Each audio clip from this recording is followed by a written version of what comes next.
Well, Gen 5 starters being top 5 is certainly a take, but I'll hear you out. Let's go through them all and we'll do the math at the end. For the first stages, I actually don't think there's a single bad trio across the board, but I think that Kalos is probably bottom of the barrel. I personally love Chespin, even though most people despise it. Fennekin is pretty cute, but it's literally a Fennec Fox, and Froakie is fine. And sadly, I would probably put Johto in 8th. They're so full of nostalgia, but other than Totodile, none of them really stand out. Next would probably be Alola. Rowlet is adorable, Litten is a literal cat, and Popplio just feels off. Then I'd put Galar in 6th just because Grookey is absolutely adorable, but the other two are completely forgettable. And Paldea has yet another great grass starter, and Fuecoco, as much as the internet loves it, I'm really not a big fan, and Quaxley is just awful. And I'll be fair, I would actually give Gen 5 4th place here for the first stages. Tepig and Snivy are both actually pretty cute and interesting, but Oshawott is clearly the worst of the three. The top 3 is really hard, but I would put Hoenn in 3rd because you have 2 really incredible ones and 1 that's okay. And Kanto, as much as I love them, I don't know if they quite deserve the top spot. They're incredible and iconic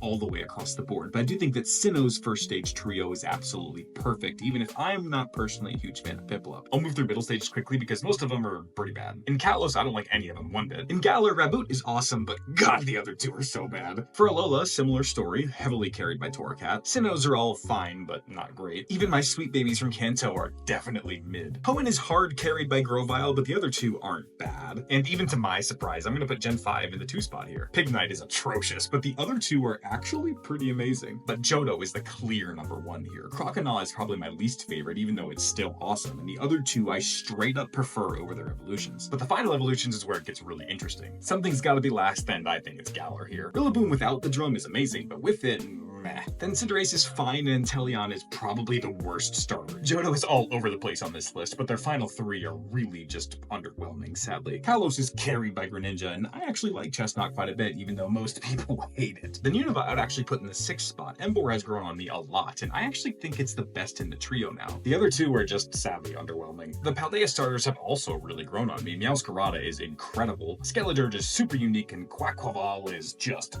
awful. Then the Alola starters I think are criminally underrated. Decidueye is absolutely amazing. Primarina has an awesome concept and an amazing typing. And Incineroar, god, I've always hated Incineroar, even though I don't even play competitive, I've just always despised its design. And the top 3 is honestly completely interchangeable. You could put these 3 in any order and I think it's totally valid. I'll put Hoenn at 3 just because I think that Blaziken does hold it back a little bit. Then Sinnoh honestly has the perfect trio. Absolutely immaculate no notes. And number 1 is Kanto, even if Sinnoh's is probably better. Kanto is easily either number 1 or 2. They're just so iconic, leave me alone. Then if you average those 3 out, Kanto's in first with 2.3, then it's Sinnoh with 2.7, Hoenn with 3, then there's a 3-way tie between Alola, Paldea, and Johto, all at a 5.7, then Galar